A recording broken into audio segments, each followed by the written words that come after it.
G'day, guys. Welcome to Superchargers. I'm Daniel Thomas, and my guest on this episode is author Janet Sherlund. Janet's most significant life event was being given up for adoption at birth, and she has recently written the memoir Abandoned at Birth, which shares her very personal story in the hope it might help others. Enjoy this one, guys. Let's get into it.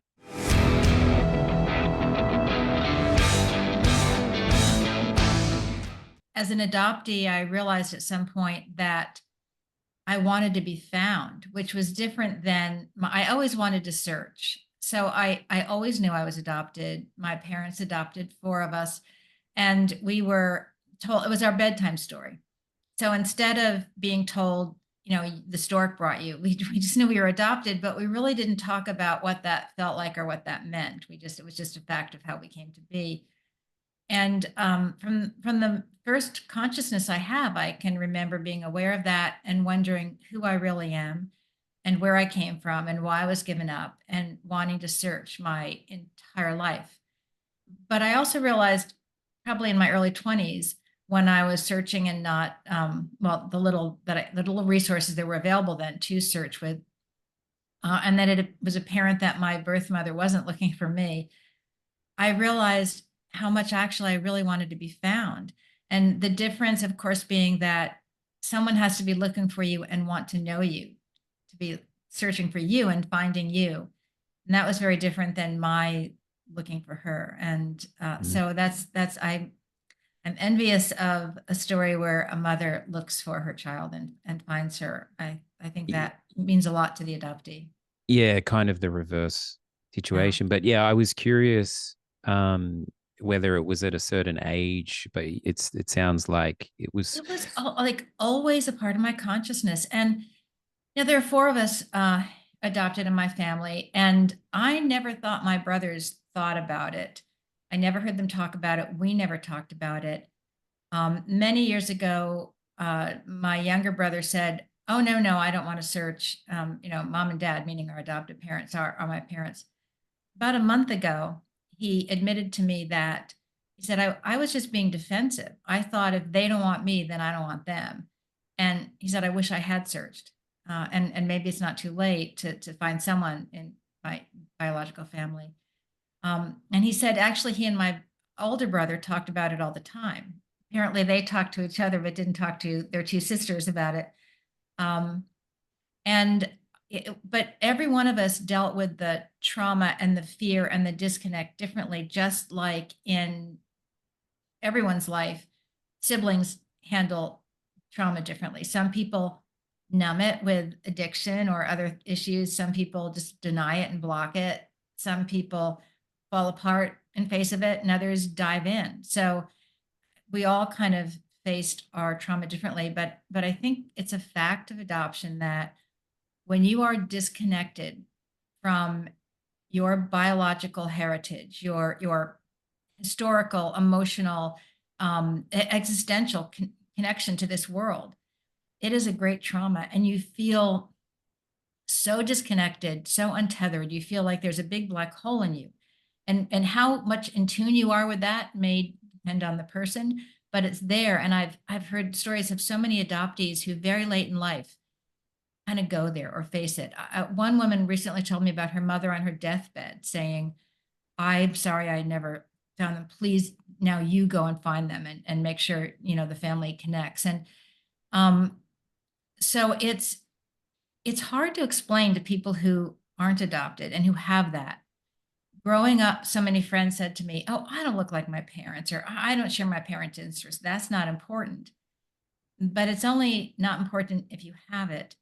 If you don't have it, you're not seeing yourself mirrored in anyone else. You're not seeing your looks, your mannerisms, your interests, if not in your parents and your grandparents or aunts and uncles or siblings. And that's a big part of how we develop as human beings. We live in clans, we live in families, we live in tribes, and we take that knowledge of who we are and the stories we hear historically, and that tethers us to this world in a way that's very primal and very deep and very almost animalistic.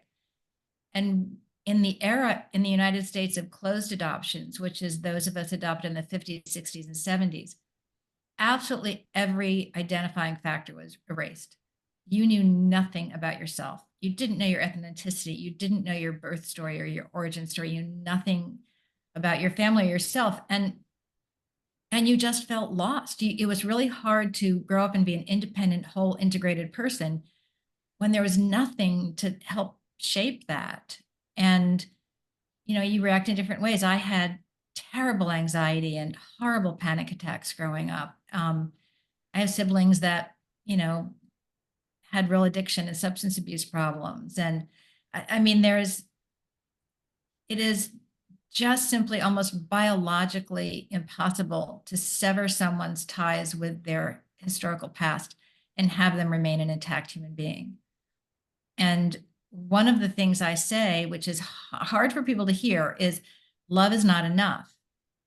And when you adopt someone, there has to be knowledge of, recognition of, and respect for the person they really are, which is not your child. It's someone else's child that you're raising. And the adoptee's narrative is now being spoken about, but has not been. Typically, we hear about the wants and needs or the desires and needs of biological parents or adoptive parents, and we also judge their morality.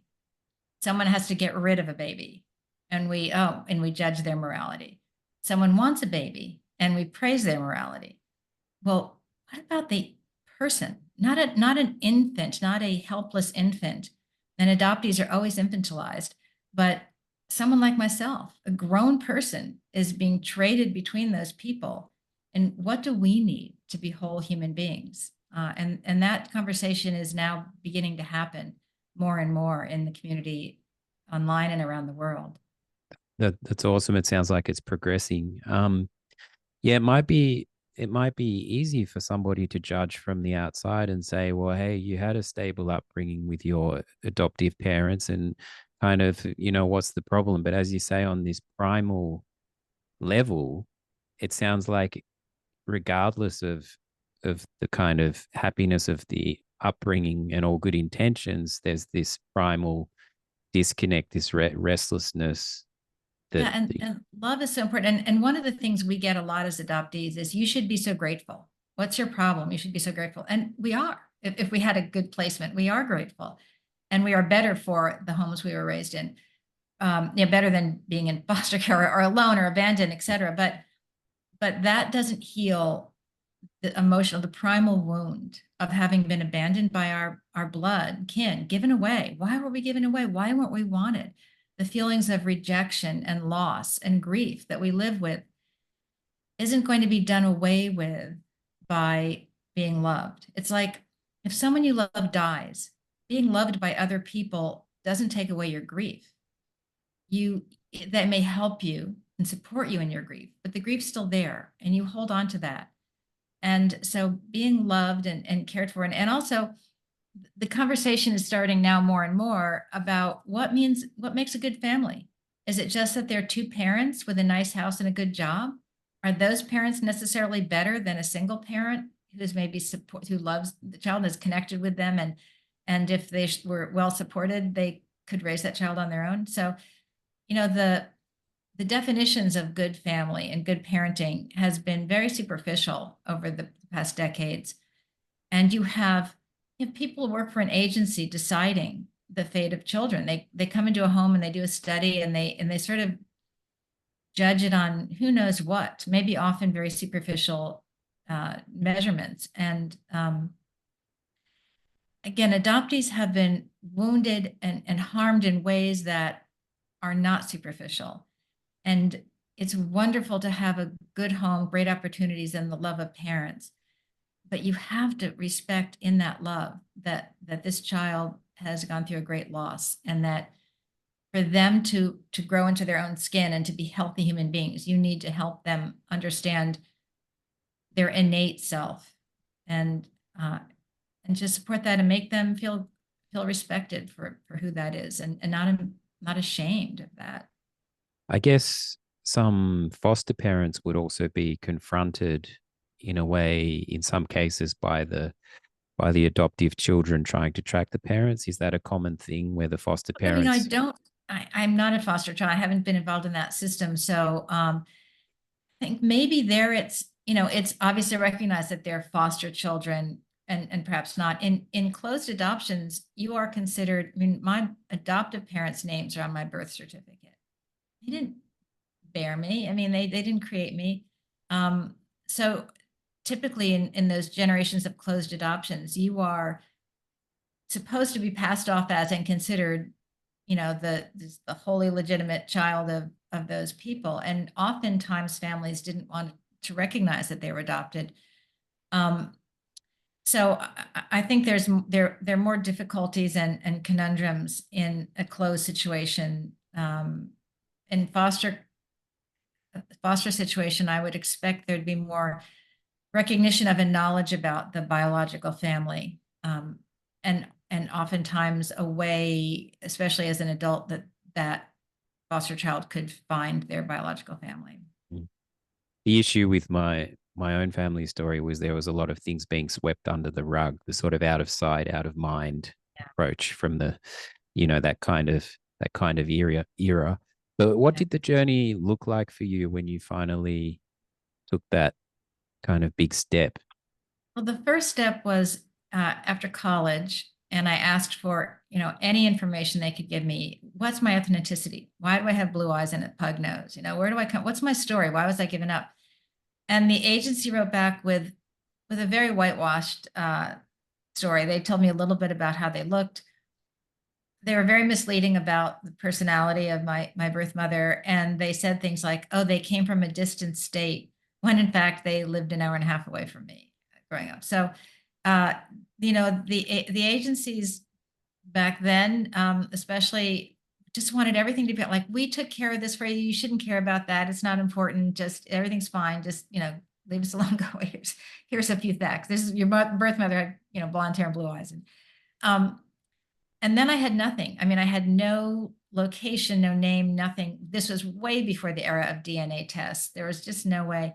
So I went through life just not knowing and not knowing and not knowing. And finally, in my 50s, my adoptive mother and I were on the phone, and I said, "Whatever happened to our adoption agency?" I figured it had long closed. And she said, "Oh, they're still there. And in fact, they have a website." So I Googled it, and there was this little tab that said search. Hit that. And for $650 and an application, they would reach out to your birth parent and see if both parties agreed they would facilitate a reunion. So I immediately did it. There was such a long waiting list of adoptees from their agency trying to do that. It took 9 months before they came to my name. And then they reached out to my birth mother. They found her. She was alive, and she refused to meet me.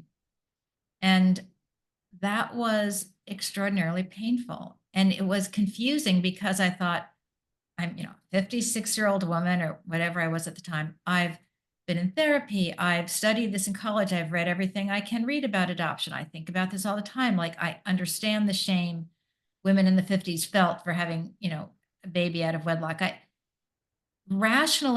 got everything, but when faced with that reality that my birth mother still doesn't want me and doesn't want to even meet me, and I don't need anything from her except the desire to know her and see her face. And I just went like catatonic for a couple months. And there's a wonderful book by Nancy Newton Verrier written in the 1990s called The Primal Womb.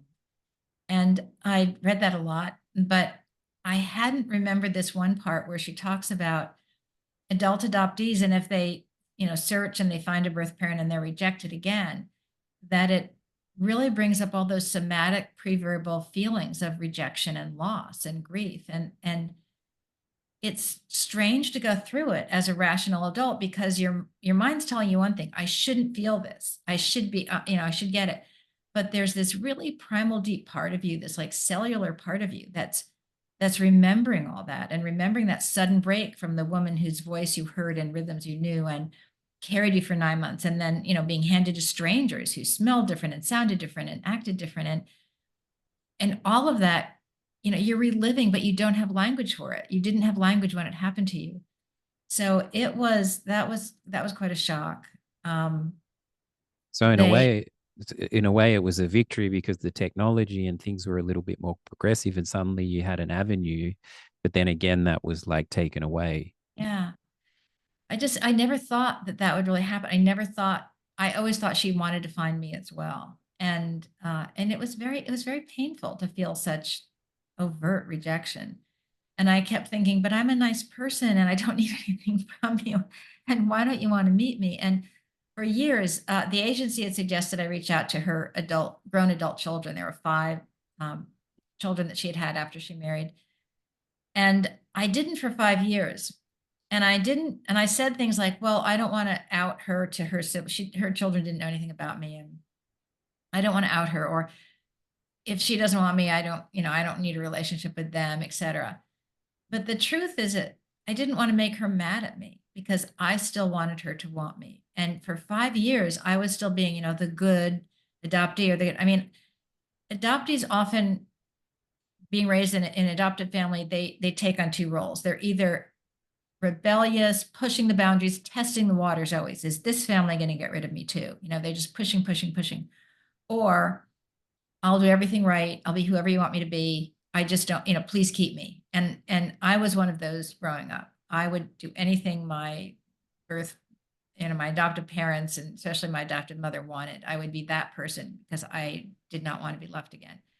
And so, now I'm even as an adult and I have my own children and I'm playing that role to my birth mother. I'm not doing things that might make her mad at me at my own expense. I wasn't reaching out to my siblings and letting them know I existed and letting them decide if they want a relationship with me.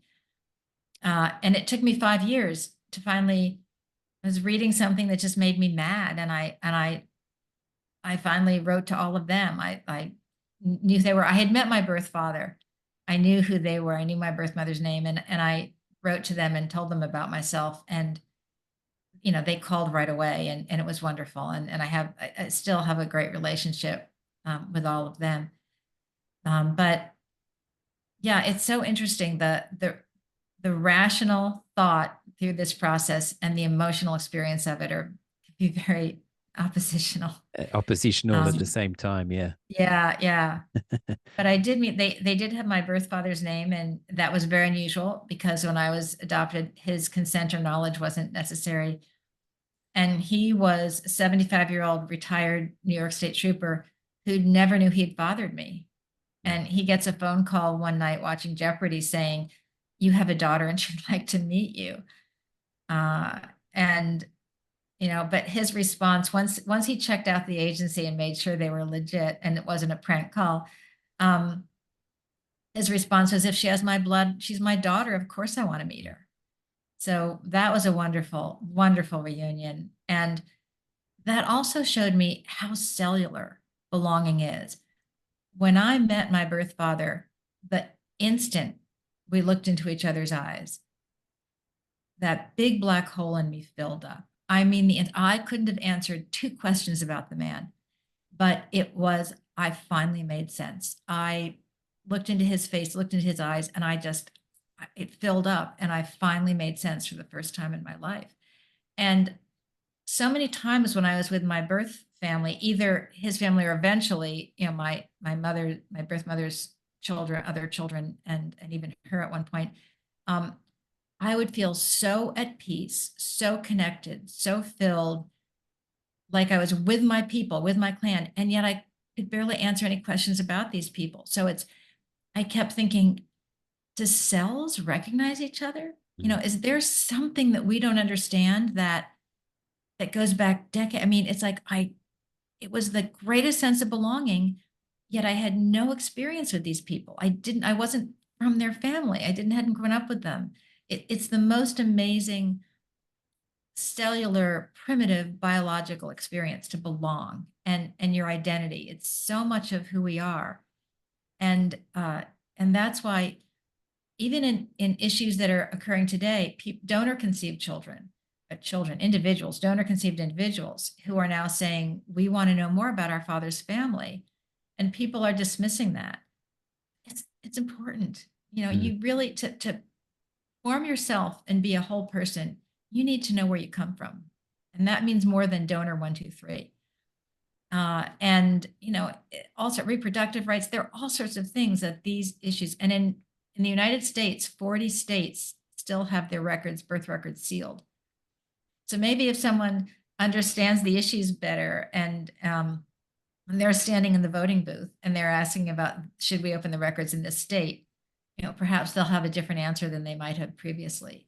But so it's still important to know these stories and to help us all understand how we come to be, and what makes us, and just have an appreciation for a connection that is so deep and so unseen, and maybe so unrecognized in our culture. This cellular level primal thing, it sounds like the awareness around that is like the core of what's lacking. Yeah. Um, yeah, Yeah. and I I can't speak, from that perspective of being adopted, but I do have a son, and when he was very small, I had to step away from him and leave Australia and go back to Germany for some time. And I just remember exactly what you're saying, a very instinctual. So in Australia, I was able to get on with life and everything was safe and I had great work, and life was kind of fine. But no matter what I tried to do, there was always this underlying pull that you are away from your child. And Yeah. I just wanted to get back to him as soon as possible, which was, of course, the plan. But on the surface, everything was okay. But it was like it's not until I instinctually get back to my young boy. Yeah. Yeah, there are these pulls, and these, and even to any parent, and often we think of the mother because she bore us, but another couple examples of that, the soldier dying on the battlefield cries out for his mother. There's just my own mother, my adopted mother, as she was dying, wanted her biological family. She didn't, she said, "Oh, I know you're fine, but I want my real family. I want my mother and father and brothers." And there's that just this instinctive need to reconnect with the people who bring us into the world and give us by birthright protection and love. When you're adopted, you don't have that. Someone took away your birthright. Someone took it away, and you had no say in it. We were defenseless when someone else decided to give us away, and in many cases an agency decided which family on the list we'd go to. I mean, our existence is so arbitrary and so capricious, and that's frightening to a child. It's frightening to have your life be that capricious. So, but yeah, there's something very deep about being a part of a clan, and animals do it. Human beings, we're social people, and we need to know that we're in a group that will take care of us no matter what, just because we're one of them. Mm. And you don't have that as an adoptee. It's very powerful what you said when you looked into your birth father's eyes and there was an instant knowing and you felt sort of a void filled. And even if there has been a huge jump in time to connect back to that must have been very healing. The other thing that's really I didn't expect was meeting a parent when you're in middle age is a great gift because there's no baggage. So, he hadn't raised me, I hadn't been raised by him. True. There's no, there's no resentment. I wasn't sick of all the stories. He didn't, he wasn't disappointed in things. And we just were getting to know each other, and we were absolutely enchanted with each other and delighted. And it was just pure love because we were both fully realized human being adults, and yet we didn't know each other. And so there was none of the fatigue or resentment or anything like that. And so I thought, well, this is one gift of this situation, is that's it's just pure love. that's amazing actually when you think, because it doesn't matter how good the relationship with the parents, like I have awesome folks and stuff, but there's just always that stuff from the history. Right. So to Yeah. come at that with like a clean slate. Yeah. Or the stories that, the children he raised had heard 300 times and they're rolling their eyes. And I'm like leaning into it because I haven't heard that before. So yeah, that was a cool part of it. So how cathartic was the actual book writing process for you? It was and that's another surprise. When I sat down to actually write, I've been writing my whole life, and I'd been writing bits and pieces. So when something major happened, when I met my birth father, I wrote about that. I always seem to process difficult or really powerfully emotional things in writing. and I just write it, but I wouldn't do anything with it. I just put it aside. When I finally decided to really do the book, I thought I was just going to be pulling it all together and sort of reporting it. After all, thought about it all the time, had therapy, read all the books, studied it myself. I mean, just, I just thought it was going to be sort of a writing exercise. Instead, condensing that focus of my life, the adoptive part of my life, into this book put me into an even deeper level of grief. I mean, I kind of went, wow, I didn't realize how sad I was, and how, I mean, I'd always felt it, but I guess I had kind of pushed it aside and kept going. And it really took me under. But in a safe way, because I knew, I was older, I had written it, I knew I'd survived it. And I think just letting myself feel the depths of it, it's like hitting the bottom, and then you push off and you come back to the surface. And I think it will always be there. It's like grief. It's always there. Sometimes an anniversary or a song or something you see reminds you of the pain, and you feel it again. It resurfaces, but then it settles down again. So it was very cathartic in much deeper way than I ever expected. Mm. And I'm grateful for it. I tell everyone now, write your memoir. You will be surprised with how you integrate and kind of pull together the most significant moments of your life, and are able to organize and sort of integrate them yourself and sort through them and understand them in deeper ways than you could when you were going through them. For sure. And was wrestling with that, were you confronted with fears about sharing your story? No, I was really compelled. I mean, I just was compelled. Um, and I always had been. I really, really wanted people to know what this feels like. And I suppose it was selfish in a way. I wanted them to understand me by understanding what it felt like. And as I said, I would get so upset about these new issues that were being raised, and the misunderstanding or ignorance of people as they face those issues, that I was like, I want them to understand. They don't get it. Um, so there was just like a compulsion to write this story. But as pub date came along, and my book was now going to be shared with more than friends and family, and it was going to be published, I did feel very vulnerable, and I felt I was still committed to sharing it, but I did feel like, oh my God, I feel like I'm walking up the street in my underwear. I just was, uh, and I was afraid on a couple levels. One, I had shared very personal things, and I was feeling very vulnerable, but also I'd always been, enjoyed writing, and I wanted my writing to be respected.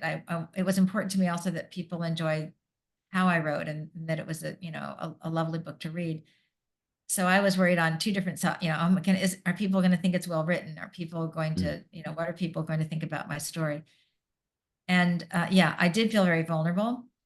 But as a friend of mine once said, are you going to let the few people that will criticize you or reject you or cancel you from this rob you of the experience of all the people that are going to be affirmed and uh, you know and learn from this? And I said, no, you're right. There's more good to come of it than bad. But it does hurt still when people um, judge or criticize. Oh, you should be grateful, and or they don't understand, or they learn a little bit about the book but they haven't really read it. uh, it hurts because it's like my life they're judging. And I'm like, Mm. who are you to judge my life? You haven't lived it.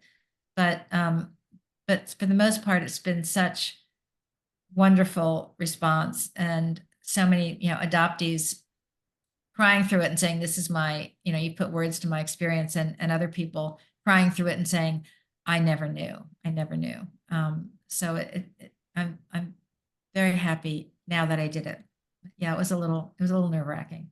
It's such a powerful tool, writing. Like, it's just, I know it's just something I can rely on, just the pen and paper. And even if you don't do, even if, like you said, you just process something and then you throw it away, it still does that for you. Yes, it Um, really does. Yeah. So as a result, are you finding that a community is now sort of growing?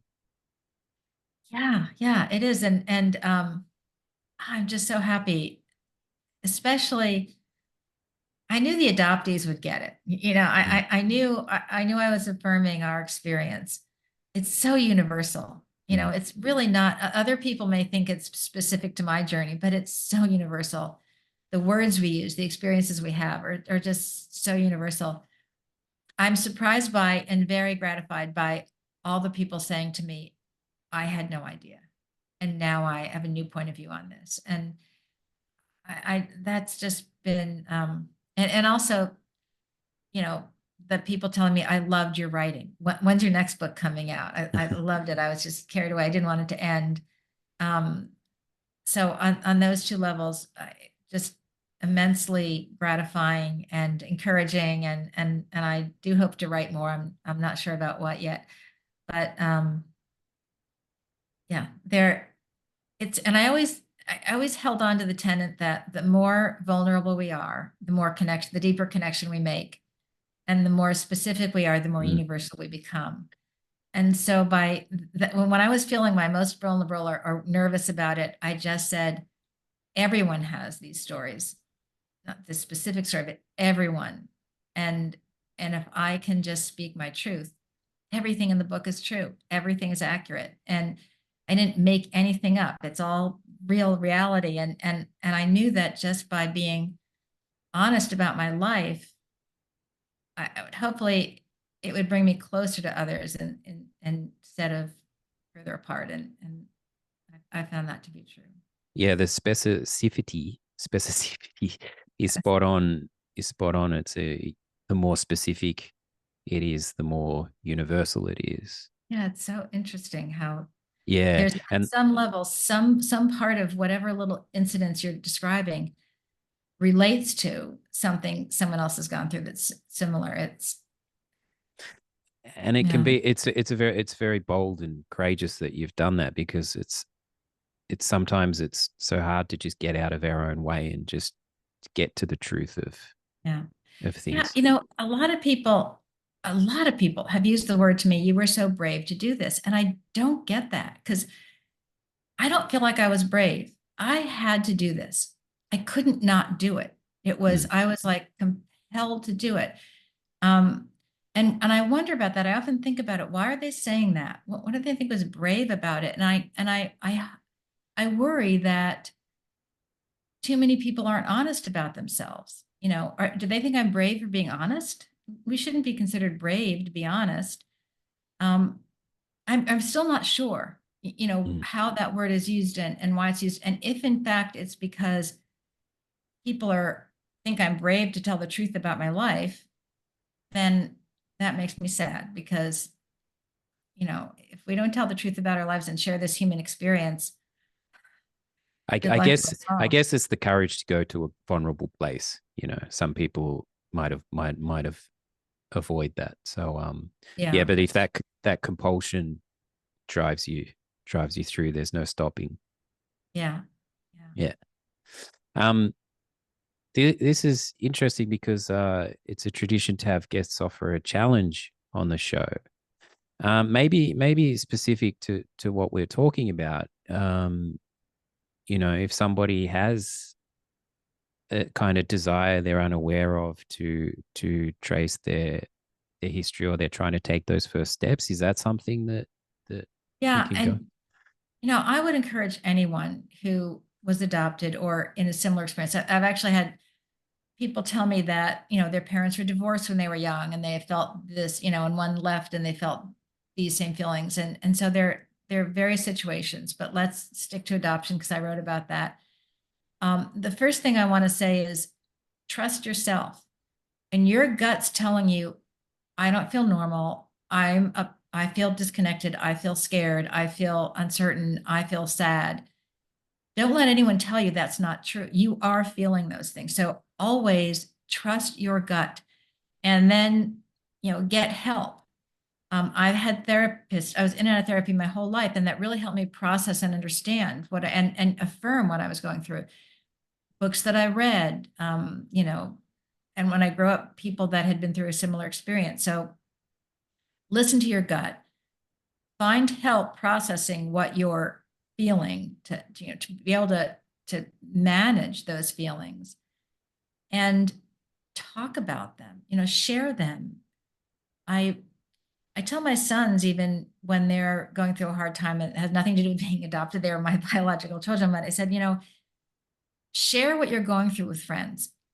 And, at first, especially being guys, I guess it's like, oh, no, I go, no, seriously, just try it. Share that with one or two friends.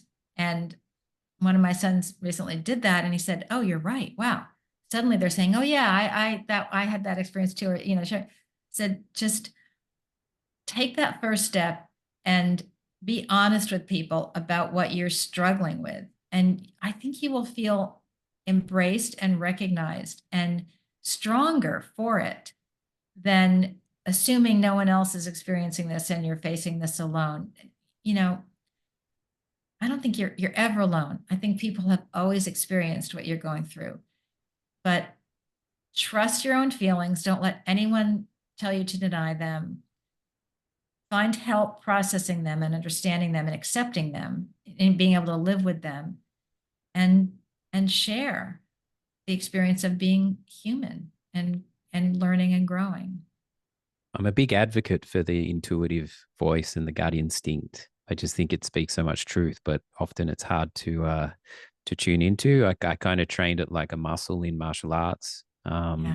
particularly when I was away from my boy. But yeah, the more we can tune into that, the better. And yeah, for a while I was kind of concerned that people were maybe not equipped to deal with some of the things we tell them. And it's not necessarily like divulging everything, but I think having a faith that people are equipped and as you say, sharing that struggle. That's something too, because it's always like, oh, I don't want to burden that person. But Right. actually, people are wanting to share their same struggles and yeah, And not everyone, if you sometimes you make a mistake, not a mistake. Sometimes you choose a person to share something with and they can't handle it, true. and they kind of pull back or they avoid the topic from going forward.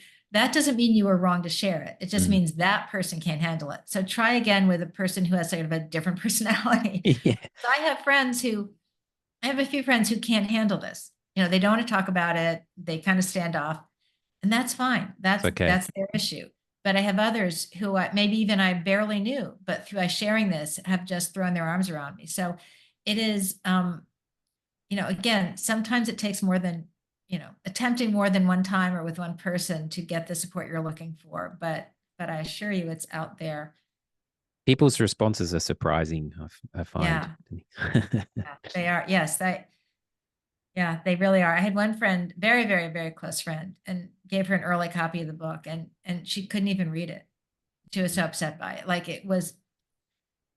she just was not comfortable going there. Didn't realize she felt badly. She didn't realize all I had gone through in life, and but she found it. She just wasn't a person who likes to delve into these emotional things, and so you just have to respect that and say, Mm. okay. And other people who just, I couldn't put the book down. So, um, yeah, yeah, it's hard. There's no roadmap, there's no how-to book, but you just again, trusting yourself is a big thing. And the other motto is the only way out is through. And if you're facing something difficult, you just have to go there. But if you can't go there alone, get help. Find a therapist. And now you can find someone online. You can find therapists that are for free Mm. or find books, find a support group. There's so many support groups online. And um, there I don't think you ever have to face something alone, but I think you have to face it and you have to accept it into your life and just live with it. But you can live with it and you can go forward and be stronger for it. I say that my search and all I learned, even though some of it was painful, uh, helped me build a structure inside myself that I didn't have that keeps me standing in face of all that. And without all the information, the good and the bad, I wouldn't understand myself as well. And that's the other thing I say. Don't have anyone say, "Oh, what if I search and there are bad things in my family?" Well, when you're born into a family, you don't get to choose if there are good or bad things in your family. You just take your lot in life and you learn from it and you move forward. So I think you have to do that as an adoptee. You have to be willing to see the bad things about your biological family and self. Cautionary tale in some cases, learn from it, and again, take everything you learn, every bit of information, and you will be able to put that together and build yourself and strengthen yourself that you can't have without that information. So would you say things are moving in the right direction, but there's a long way to go? In what, in my In life or in general? yeah, in terms of the issues around adoption and what you've been addressing. Just starting. Again, I know there's a very vociferous online community out there, but I sense a lot of resistance, cultural resistance to it. Again, there's a lot still of, oh, you're being ungrateful, or it's just, it's hard for the people who haven't lived this life to understand it. But it's really starting, and they're very direct and very intense often in what they're saying, and that may be hard for people to handle. Like, there was an online Instagram post by one, and they had a prompt: adoption is dot dot dot, and asked for responses, and the first response was legalized child trafficking. And I kind of went, whoa. Mm, And then I thought, well, it kind of is. But those kind of responses get a sort of gut reaction from a lot mm, of people. Um, and even that's true and accurate, and you get why that's being said. When a reaction is that powerful, it can cause people outside of the community to kind of turn away. So I think, but it's starting, and I think maybe it has to be intense at first to to get to get a point where it can actually be talked about amongst the greater society, and they can start really listening to and hearing the message. So I applaud the radical, sort of very vocal online community for how they're bringing this to the attention of others. And but I think we're at the beginning of it. mm, But we are there. that We are at the okay. beginning. Yeah. No, that's a good thing. But yeah, the online community of keyboard warriors who have no issue in firing kind of polarizing statements Yeah, out yeah, there yeah, is a thing. But yeah, no, that's good to hear. It's sort of, at the start of the yeah, moving in the right, call it the right direction. It's complicated. So, yeah.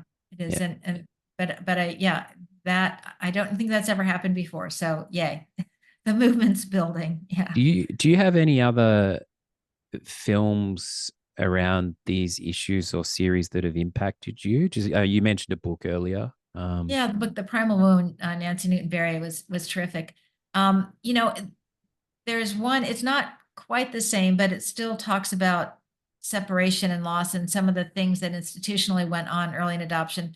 An old movie, Philomena, with Judi Dench in it, that talked about, the Magdalene laundries in Ireland. And I think sometimes younger people don't have a good concept of how shameful out of wedlock pregnancy was mm, decades ago, and the extent to which families would literally disown their daughter for having that, and then what the church did, or what states, and that happened in the United States too. The In Tennessee and things, there were agencies that children became such a commodity after World War II, and adoption became such a thing. It was no longer done within families or small communities.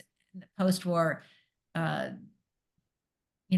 desire for everything wonderful and modern and convenient, and that's when this sort of industry of adoption really started. There were places that were stealing children off of porches of poor people, or drugging poor mothers and telling them their child died at birth, but just taking them and selling them, really. And it was quite an industry, and many adoption agencies had very questionable practices with how they treated the unwed mothers and to get their children to place for adoption. So that as a film anyone could look up and sort of see. But um, and there are certainly many books out there now that are wonderful resources to read. But I don't know of many films that Mm. deal with this.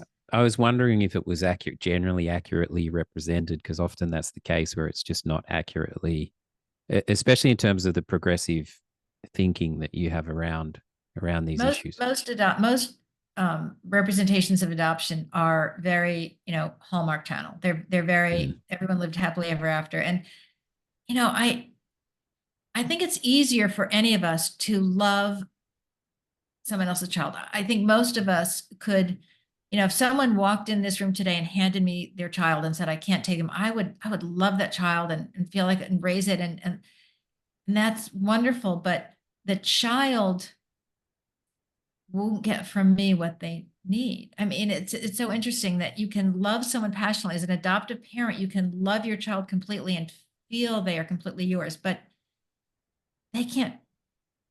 And they can love you. I mean, I was very devoted to my adoptive parents, but they can love you, but you can't make up for that primal connection they've lost. And so to have a healthy relationship and to act in their best interest, you have to recognize that and make them feel that you are comfortable with that you recognize that you are not the real parents and that they are someone else's child and you are still loving them and wanting them. But I think it's easier to love someone else than for someone else who has been through trauma, even unrecognized or unremembered trauma, to accept that love because it only goes so far and it doesn't really cure everything. But yeah, so most movies that deal with adoption now are still dealing with the previous cultural narrative. Although I have seen a couple recently, even one on Hallmark that spoke about this, the need to connect with biology, the need to Mm. find that, to need that, discover that, and of course, everyone, the parents fall in love, everything, everyone lives happily ever after. But I was really glad to see, even in something as mainstream as that, the representation of how important it is to find your biological roots. Yeah, that's cool. The primal thing, it's across many areas, like just how we get back to our kind of primal selves that we've kind of lost Yeah. sight of. It's a broad issue as well as a specific one. Um, yeah, where can people find you and the book? The book is sold anywhere books are, not only Amazon, barnesandnoble.com, bookshop.org, and your local bookstore, hopefully. My website is abandonedatbirthbook.com. And on Instagram, I'm Janet Sherlund Official. The perspective you're offering is awesome. So I really, really appreciate your time. Well, thank you for your interest and having this conversation with me. I appreciate it. Thanks for tuning in. If you have a guest suggestion, please reach out on my website at danthomas.net. I am also on social media at Mr. Dan Thomas. Catch you on the next episode.